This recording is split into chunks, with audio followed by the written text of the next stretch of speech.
Yeah, good day everybody. Please, I want you to look at this video. This message go to my Igbo brothers. Yeah, this message for my Igbo brothers. Actually, I'm killing like this video. Like this picture not here. Yeah, for the first one about evangelist Ebukodi, Ebon on like Mary, not like Israel, the river Galilee or something like that, not like Israel. The second one is as a wine. As a wine, not like Mary or Ras, not like Ali Igbo. Now, I saw this picture on Facebook.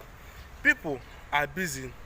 Because you pray for me, because Allah got a not like Israel. Now you are asking him to pray for you so that you get your healing, you get your deliverance, and you are causing somebody that it got like miri beha, miri oras, miri obide, miri guta leg. Somebody got there ibe igala apoyon na igala apoyon. If I know say iga anwu okumoso ya agbawogi.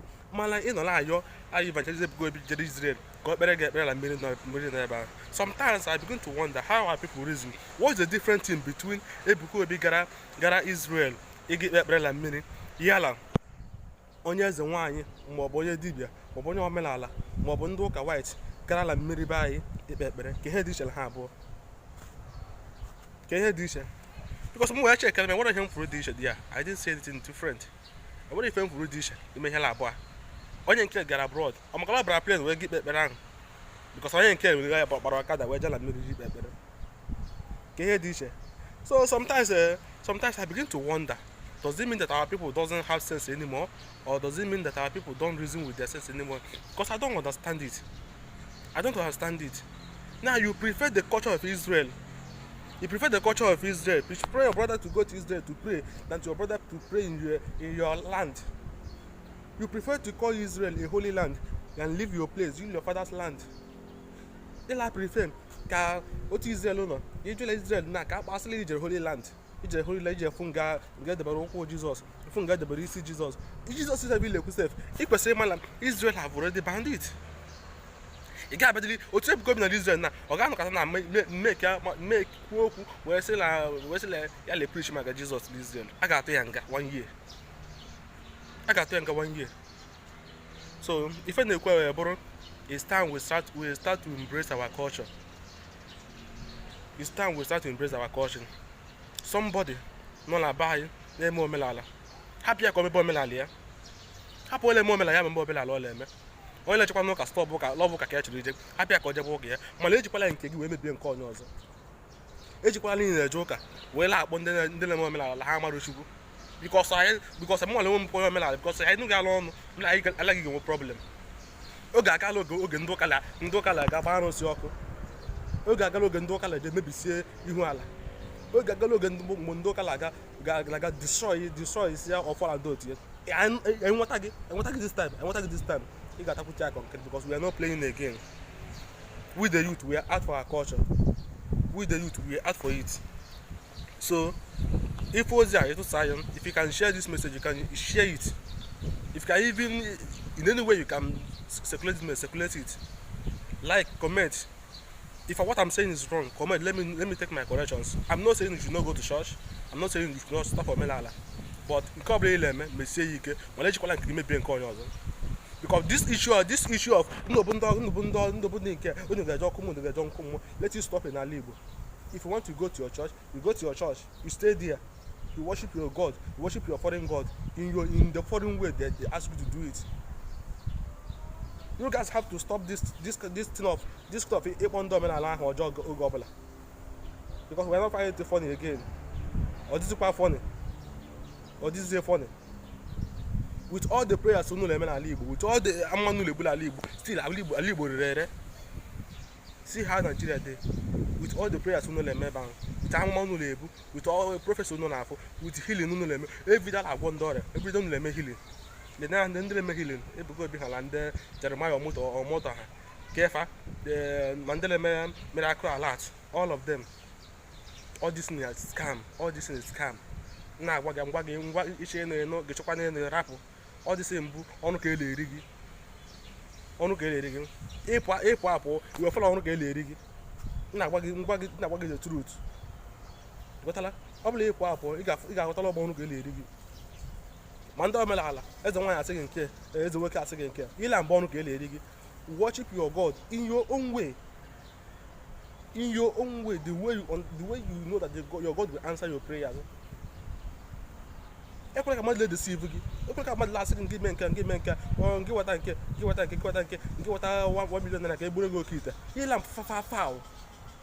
Ekwesịrị do ụmụ those things. If you don't have anything you are doing, there's no way you will progress. If your pastor say weta nke ka e were mere gị ekpere gị ekpere nke weta 20,000 ka e were mere gị fasting, nke weta 100,000 ka e were make deliverance, all this is foul when you know that enweghị ihe ịla arụ, enweghị ka ụmụ ihe ndị a arụ gị ọrụ, enweghị ka all these things arụ gị ọrụ ebe ị nwere enwere ife ịla arụ na nghọta. So ozi a na-ekwu, I'm this counting before, but I have to start saying it. We have to come up with something. I have to start saying it. That moment when alabla mmadụ ga-abịa na asị m na odego na ka o gburu m oke ite. What ihe nji eme? What ihe nji eme? Oke ite, what ihe nji eme? Because la anya ebe a nọ na this ụlọ nọ na ọ ndị China nọ n'ụlọ a. Ihe bụ ụlọ ndị China dị ife a. Ọ nọ like this more than 30 places. Check alakwu ofu, check ihe ụgbọala alakwu ofu room. Ma ya fọdụ nga ha mere deck na we run ya into 3 places, into 30 places. Onwede oke ite, onwede ibubo, ọ dị eje ụka, ọmadị ihe sọnsọ anụsị ya nke ọma, sọnsọ anụsị onye ma ọbụla chi fọrọstọ ọjala anụsị ahụ ọmụnyere aka ndụ Buda ọjọọ ebe ahụ ọmụnyere aka ndụ okwu ife ọ chọrọ ikwu ọ gabara onwe ya gaa ebe business. Stop wasting your time. Stop wasting your time thinking that your healing will come from your pastor, your healing will come from Dibia or native doctor. All those things that are looking for your pocket, they want to eat from your pocket. They want to eat from your pocket. Actually, no, they wait for them. Hustle on your own. So if you galano, it was all your time. Depend at church. I watched a video. More than 1,000 people were trying to touch him. Touching him for what? Touching him for healing. Touching him for miracle. Touching him for miracle money. They really. What has you go? I think only go culture. They really.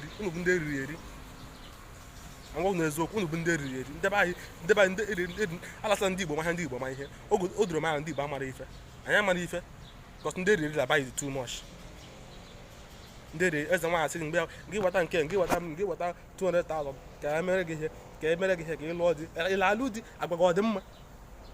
Your character the good. May I little bit. We call like you dirty, but can him work and happen. Or you can find out. Can him work and do the dirty happen. Open like character them, help us happen. At least, and we can work 5 more 6 years. You see where we charge him, and happen charge poor. You check yourself very well. Whenever last week, what they go get me again, what they go get Borego Kita, what they go get Borego Kia, all our chain and I go.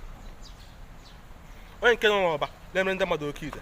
Upon a hotel, on a hotel lab at the same time, roll a bell at the same time. Get my life, all the post Okita. Okita Alala now. Okita Alago. So if I'm not going to Burungan, it's time you start to hustle on your own, pray on your own, pray yourself out. Don't wait for your pastor, don't wait for any man of God. If you come abroad, we got full like church, and what the church is like organization of charity. This is what church means abroad. So stop wasting your time, my dear. Thank you. Because those are here. Those are very well. Thank you.